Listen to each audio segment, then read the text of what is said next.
கிரிக் time ஃபேன்ஸுக்கு வணக்கம். So summer Joseph கண்டிப்பாக ஐபிஎல் ஆடுவார் அப்படின்னு நான் சொன்னேன். ஆனால் நிறைய பேர் வந்துட்டு அதை நம்பவே இல்லை. ஃபேக்கு, நீ உருட்டு அப்படிங்கிற மாதிரிலாம் சொல்லியிருந்தீங்க. ஸோ 3 டீம் அவர் எக்ஸ்பெக்ட் பண்ணிட்டு இருக்காங்க. ஒன்று எல்எஸ்ஜி, இன்னொன்று வந்துட்டு ஆர்சிபி, அதே மாதிரி இன்னும் ஒரு டீம் வந்துட்டு இன்சைடாக வந்துட்டு பேச்சுவார்த்தை போயிட்டு இருக்கு. ஸோ சப்போஸ் யாராவது இல்லை அப்படின்னு சொன்னால் அவர் தான் உள்ளே வருவாருன்னு நம்ம எதிர்பார்த்துருந்தோம். அந்த வகையில் டாம் கர்னுக்கு பதிலாக ஆர்சிபி வாம்பாங்க. அப்படி இல்லைன்னா எல்எஸ்ஜியில் யாரோ ஒரு பிளேயரோட அவைலபிலிட்டி வந்துட்டு மிஸ் ஆகுது, அவர் இல்லாத பட்சத்தில் அவர் உள்ளே வருவாருங்கிற மாதிரி நம்ம நிறைய பேசி வீடியோ போட்டிருந்தோம். உடனே நிறைய பேர் வந்துட்டு ப்ரோ அவர் டெஸ்ட் ஆடிட்டு இருந்தாரு, எடுத்த உடனே ஐபிஎல் வரது டவுட் தான் அப்படிங்கிற மாதிரி கேட்டிருந்தீங்க. ஆக்சுவலா ஐபிஎல் அப்ளை கூட பண்ணியிருந்தாருங்க அவரு. ஸோ இப்போ அஃபீஷியலா ஐபிஎல்குள்ள வந்துட்டாரு. ஆனா ஆர்சிபி டீம் இல்ல, ஆர்சிபியோட நியூ எனிமி டீம். ஸோ அந்த டீமுக்கு தான் போயிருக்காரு.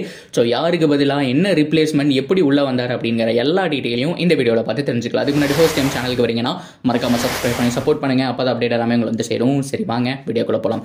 ஸோ அஃபீஷியலா இந்த ட்ரேட் விண்டோ இதெல்லாமே க்ளோஸ் ஆயிடுச்சு. பட் இருந்தாலும் பிளேயர் யாராவது இன்ஜுரி ஆனாங்க இல்ல அவைலபிலிட்டி மிஸ் ஆகுது அப்படின்னு சொன்னா ஒரு பிளேயருக்கு பதிலாக ரிப்ளேஸ்மெண்டா இன்னொரு பிளேயர் எடுத்துட்டு வரலாம். ஸோ இது வந்துட்டு ஐபிஎல் ரூல்ஸ் தான், தினம் நடந்துட்டு இருக்கும். இப்போ இருக்கிற அஃபீஷியல் நியூஸ் என்ன அப்படின்னா, ஏகப்பட்ட டீம்ல இன்ஜுரி கன்சர்ன் அப்படிங்கிறது நாளுக்கு நாள் அதிகமாகிட்டே போயிட்டு இருக்கு. ஆர்சிபியை பொறுத்த வரைக்கும் டாம் கர்ன் ஒழுங்கா சொல்லி தொலைய மாட்டேறாரு, எந்த இருப்பாரா மாட்டாரா அப்படின்னு சொல்லிட்டு. ஏன்னா ஆர்சிபி மிகப்பெரிய ஒரு சான்ஸை மிஸ் பண்ணிட்டாங்க.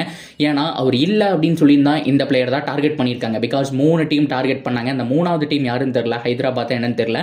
ஆனால் எல்எஸ்ஜி ஆர்சிபிக்கு கடுமையான போட்டிகள் அப்படிங்கிறது இருந்துச்சு. சம்மர் ஜோசப்பை வாங்கியே ஆகணும் அப்படிங்கிற மாதிரி வந்துட்டு ஒரு முடிவில் இருந்தாங்க.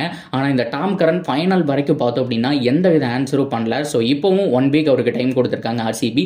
ஆனால் கொஞ்சம் லேட் அப்படின்னு சொல்லணும். ஏன் கேட்குறீங்களா? ஏன்னா சம்மர் ஜோசப்பை ஆர்சிபி மிஸ் பண்ணிட்டாங்க, எல்எஸ்ஜி வாங்கிட்டாங்க. ரொம்ப ரொம்ப முக்கியமான விஷயம், இந்த வருஷம் ஐபிஎல் 2024 எல்எஸ்ஜிக்காக சம்மர் ஜோசப் அவருடைய டெபியூட் மேட்ச் ஆடுறாரு. யாருக்கு பதிலான்னு கேட்டீங்க அப்படின்னா அவங்களுடைய சூப்பரான பவுலரான மார்க்குட்டுக்கு பதிலாக சம்மர் ஜோசப் ஆடுறாரு.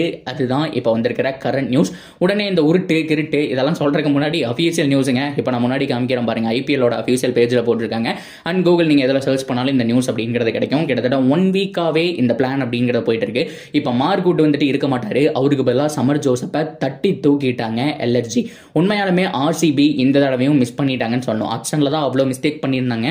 ஆனால் இந்த தடவை ஆக்சுவலாக ஆர்சிபி மேலே குறை சொல்ல முடியாது. டாம் கரன் அவர் தான் முழுக்க வராரா இல்லையாங்கிற கன்ஃபார்ம் பண்ணி சொல்லியிருந்தா இந்த பிளேயர் தான் எடுத்திருப்பாங்க. ஆல்ரவுண்டருக்கு பதில் ஒரு ஃபாஸ்ட் பவுலரா ப்ரோ அப்படின்னு கேட்டா கூட அவங்களுக்கு இப்போதைக்கு நீட் இருக்கு. ஸோ அதனால வந்துட்டு தயவு செஞ்சு எடுத்து உள்ள போட்டிருக்கலாம், கொஞ்சம் மிஸ் பண்ணிட்டாங்கன்னு சொன்னோம். ஸோ எனிவே எல்எஸ்ஜிக்காக சம்மர் ஜோசப் இந்த வருஷம் ஐபிஎல் ஆட போறாங்க. ஸோ டெபியூட் எப்படி இருக்குன்னு பார்க்கணும். ஸோ நானும் பேசியிருந்தேன். ஸோ பிங்க் பால் டெஸ்ட் ஆடி இருக்காரு, அது முடிஞ்சோடனே ஐபிஎல் வந்தோடனே எப்படி பர்ஃபார்ம் பண்ணுவார்லாம் பேசியிருந்தோம். ஆனால் அவருடைய ஸ்பிரிட்டை நம்ம பாராட்டி ஆகணுங்க. ஏன்னா அவங்க டீமில் இருக்கும்போதே அவ்வளோ பெரிய ஆஸ்திரேலியாவுக்கு எதிராக எனக்கு கால் உடஞ்சாலும் பரவாயில்ல, என்னை பொறுத்த வரைக்கும் ஓவர் மட்டும் நீங்கள் கொடுங்க அப்படிங்கிற மாதிரி அவங்களோட கேப்டன் கிட்ட கெஞ்சி கூத்தாடி அந்த ஓவர் வாங்கினாரு. 5வது நாள் முழுக்க நான் போடுறேன், அந்த லாஸ்ட் விக்கெட் வரைக்கும் நான் தான் எடுப்பேன்னு சொல்லி அந்த 7 விக்கெட் எடுத்தது அப்படிங்கிறத மறக்க முடியாது. அந்த ஸ்பிரிட்டை வச்சு பார்க்கும்போது தான் தெரியுது அவர் எல்லா விதமான ஃபார்மேட்டுக்கு சூட் ஆவார். கிட்டத்தட்ட ஒரு 2-3 பவுன்சி போனால் கூட மனசு வந்துட்டு தளர விடாம போடுறதுக்கான அந்த ஒரு கெபாசிட்டி இருக்கு அப்படிங்கிறதுனால சம்மர் ஜோசப் மிக மிக முக்கியமான ஒரு பிளேயரா பார்க்கப்பட்டாரு. ஆனால் அன்ஃபார்ச்சுனேட்லி ஆர்சிபி அதை மிஸ் பண்ணிட்டாங்க. ஆர்சிபி தான் எடுப்பாங்கன்னு சொல்லி அவ்வளோ ட்ரெண்டிங் நியூஸ் போயிட்டு இருந்தப்பவும் கூட பார்த்தோம் அப்படின்னா இந்த டாம் கரன் பண்ண பிரச்சனையால இவ்வளோ பெரிய சம்பவம் நடந்து முடிஞ்சு. ஸோ எனிவே எல்எஸ்ஜி எடுத்துட்டாரு. So congratulation. ஸோ இந்த டைம் வந்துட்டு செமையா பண்ணுவாங்க அப்படின்னு எதிர்பார்க்கலாம். அப்படியே கட் பண்ணா ஆர்சிபிக்கு ஒரு மிகப்பெரிய ட்ரேட் காத்துட்டு இருக்கு. மறுபடியும் சொல்றேன், இந்த டாம் கரன் என்னதான் சொல்றாரு அப்படிங்கிறத வச்சு ஒரு பிளேயர் உள்ள வர போறாரு. மேபி ஜிம்மி நீசம் ஒரு ஆல்ரவுண்டரா இருக்கலாம், இல்ல ஒரு ஃபாஸ்ட் பவுலரா இருக்கலாம், அப்படி இல்லைன்னா ஒரு ஸ்பின்னரா கூட இருக்கலாம். பிகாஸ் இப்போதைக்கு அவங்களோட ஸ்பின் யூனிட் அடி வாங்கிட்டு இருக்கு.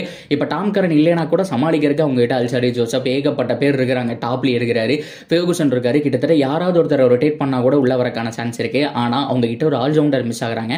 அது ஸ்பின் பவுலிங் ஆல்ரவுண்டரா இருந்தாலும் பெட்டர் தான், அண்ட் ஃபாஸ்ட் பவுலிங் ஆல்ரவுண்டரா இருந்தாலும் பெட்டர் தான். ஸோ வெளியில ஜேசன் ஹோல்டர் இருக்காரு, ஜிம்மி நீசம் இருக்காரு, இந்த மாதிரி ஏகப்பட்ட பிளேயர்ஸ் இருக்காங்க. அதை தாண்டி சவுத் ஆப்பிரிக்கா T20 முடிஞ்சு அதை டார்கெட் பண்ணி தான் பார்த்தோம் அப்படின்னா வெஸ்ட் இண்டீஸ்ல நல்லா பண்ணிட்டு இருந்த சம்மர் ஜோசப்பை எடுத்துட்டாங்க.